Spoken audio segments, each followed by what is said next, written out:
আপনার কি সবসময় মাথা ঘোরায়, দুর্বল লাগে, প্রেশার কম থাকে অথবা বমি লাগে? আমি doctor Majedul Haque Tanim, medicine, diabetes, thyroid hormone বিশেষজ্ঞ, এন্ডোক্রাইনোলজিস্ট। আজকে আমি কথা বলবো প্রেশার কমে যাওয়ার কারণ নিয়ে।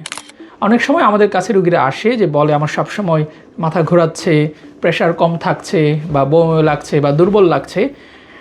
এগুলোর পিছনে কি কোনো হরমোনাল কারণ আছে কিনা বা কোনো হরমোন এর পিছনে দায়ী কিনা? হ্যাঁ, কর্টিসল নামে একটি হরমোন আছে। এই কর্টিসল হরমোনের যদি ঘাটতি থাকে, আমরা এটাকে বলি অ্যাড্রিনাল ইনসাফিসিয়েন্সি। এই হরমোন কম থাকার জন্য কিন্তু আপনার এরকম দুর্বল লাগতে পারে, মাথা ঘোরাতে পারে, বমি লাগতে পারে। হ্যাঁ, আমরা যখন প্রেশার মেপে দেখি যে 90/60 মিলিমিটার মার্কারি কম আছে, এটাকে বলি আমরা হাইপোটেনশন বা লো প্রেশার। এই হাইপোটেনশনের অনেকগুলো হরমোনাল কারণ আছে। যেমন আপনার যদি কর্টিসল বা অ্যাড্রিনাল হরমোনের ঘাটতি থাকে, অথবা যদি আপনার থাইরয়েড হরমোনের সমস্যা থাকে, হাইপোথাইরয়েডিজম অথবা হাইপারথাইরয়েডিজম, অথবা আপনার যদি পিটুইটারি গ্রন্থি নিঃসৃত কোনো হরমোনের ঘাটতি থাকে, তাহলেও কিন্তু আপনার প্রেশার কম থাকতে পারে।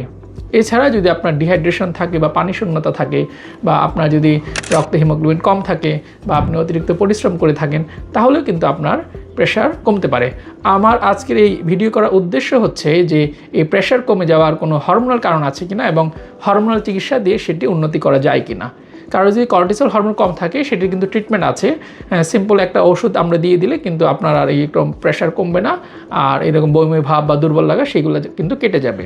তাই কারো যদি এরকম সমস্যা থাকে, তাহলে আপনি একজন হরমোন বিশেষজ্ঞ বা এন্ডোক্রাইনোলজিস্টের পরামর্শ নিতে পারেন। এই রিলেটেড আপনার আরও কোনো প্রশ্ন বা জানার থাকলে আপনারা কমেন্ট করতে পারেন, আমরা উত্তর দেওয়ার চেষ্টা করব। এছাড়া আপনারা যদি মনে করেন ভিডিওটি ছড়িয়ে দিবেন, তাহলে শেয়ার করতে পারেন। আপনার যে বন্ধুবান্ধব যারা আছে তারা ভিডিওটি দেখতে পারবে। ধন্যবাদ।